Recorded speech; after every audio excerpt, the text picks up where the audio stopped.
Yeah, got another update here on Fordzilla. We sourced down and found a problem that we had going on with the with losing some coolant. It was a pretty standard thing. These heads are CNC ported, so they've been worked over to the max to make the most power and flow out of a steel head. And as what happens is it's known that the factory castings are not the greatest. So cylinder, I don't know if it, I think this is, I don't know, 4, or no, this is cylinder 5, this is 6, 7, and 8.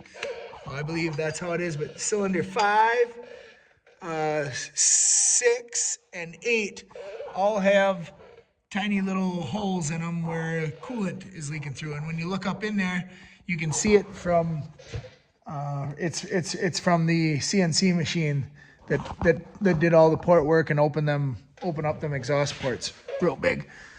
So we got some JB Weld Extreme Heat. The stuff is highly rated. Talked to a couple people that have used it, and we fought this battle a couple different ways. We talked to a lot of smart people, and we really did some cool stuff. So we touched those cylinder or the exhaust ports up with a paddle wheel, got all the sludge off of them, and then is what we did is we put a layer of this JB Weld Extreme Heat in there, and once we got that in there, then we put a suction on the coolant system. And as what that did is that pulls back this JB Weld into those tiny little micro cracks or them little holes, and it pulls it in there. So we did that, and then we put 3 layers on. This stuff is extremely thin. It's a water-based product. It's pretty awesome. It's rated for 1,000 degrees, which yes, I do know that gets over 1,000 degrees. But what we're doing essentially is just plugging a hole. So we put way more than what we needed on there. And then another cool thing that we did is there's this product that my uncle, who's a genius that's been in fabrication and stuff for forever. It's a non-name brand stuff, but you just put a little teaspoon of it in your radiator, and of course it's, like every radiator product, it fills the holes and everything. Except this stuff is pretty neat. It's recommended by a lot of radiator brands, and a lot of brands when you buy new, you put it in, and is what it does is it sits in there or flows around on a regular basis, and it just stays in the system until there's a leak. And when there's a leak, it finds the hole and plugs it or wedges itself in. So pretty neat about that. So that's our plan B if plan A fails. And then we're also going to bring some straight up stop leak with us, just so we have plan C. Anyway, all that, and we're going back together here with it, and hoping to have her loaded up Thursday. And we always ride with Jeremiah Strauss, Jim Burmeister, Danica, Brody, and Lily's going with this weekend. We'll be going to Sugar Creek, I believe it's Kentucky, to Fritz's. If anybody knows Fritz's transmissions, we'll be going to his personal property there where he hosts a race to race for the number 4 Outlaw Race. And what else? Yeah, hoping to do good. The motor has tons of power. It's a fantastic motor. I really kind of fell in love with this motor over the weekend, just for the simple fact that it has so much torque. It does not like to rev high. 5,500 is basically peak, where it doesn't like to rev any higher than that. But that's okay because it just has so much torque. I can shift whenever I want. I can just use second. It's very cool. So I like that, and I'm really excited for even more power. I just can't wait, because this was just a small increase in power, and what was so cool about it is that this small increase in power visually, you could watch video and see that I was faster everywhere with a small increase of power. So I'm really excited. A motor that I have coming and have had coming for, I guess, it's got to be going, it's almost 9 months now. It's a big block, 600 cubic inch motor from John Casey. And I mean, it is the best of the best of the best. And it makes a ton of horsepower and a ton of torque. And it's going to take this thing to a new realm. And hopefully hopefully it'll make racing a lot easier on me. So I won't have to take such extreme chances and risk so much just trying to win. So I'm very excited about that. I'm also very excited about having a top of the line,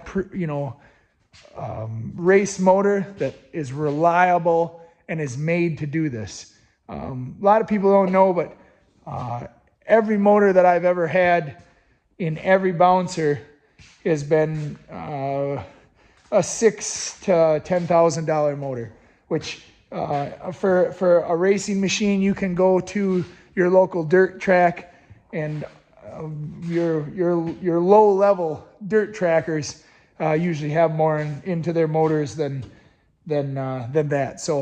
So at this level of what we're racing, I'm really excited. That's kind of the last step. It takes a long time to acquire parts like this and get everything up to this level. And the motor, of course, is a massive expense. It's a big expense, and it's the last piece of the puzzle.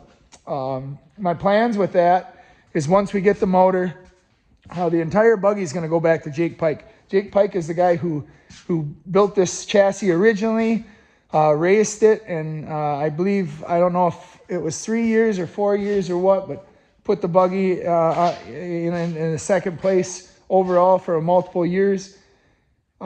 He's also the one that rebuilt this. So when we get this new motor, the headers are different on the new motor. They have way bigger ports. Everything, the whole motor is bigger. So we're going to take this to him, and hopefully we have the time. So, and we're going to strip this whole thing down. We're going to get the tranny back to Conan and have him completely go through it.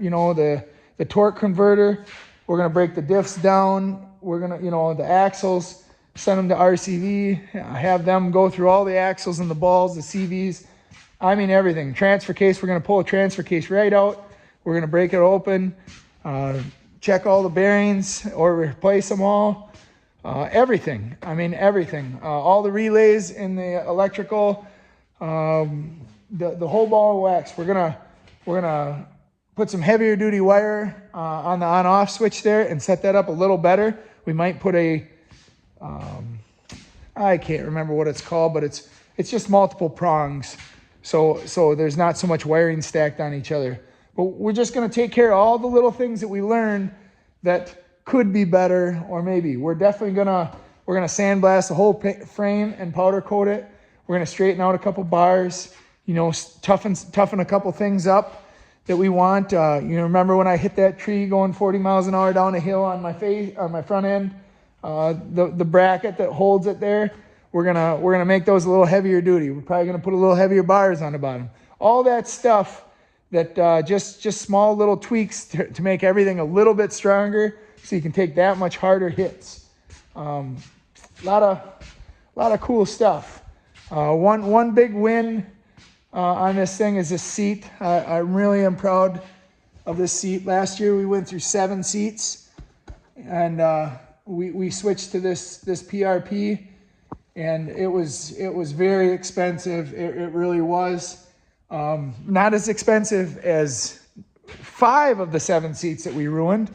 Actually, not as expensive as 4 of them, but just awesome. I mean, solved everything. We switched to these Simpson ratchet straps to hold me down, and it's just been great. I mean, I am so safe and so comfortable in here, and I don't worry about fear of getting hurt or anything like that. And that gives you the ability to drive. Also, just recently we played with some different tunings on these struts and made some massive progress. A big shout out to Timmy Cameron on that. You know, he gave me some pointers in what I should do and how I should do it. And by God, we tried that, and it worked, and it worked awesome. So really thankful for him.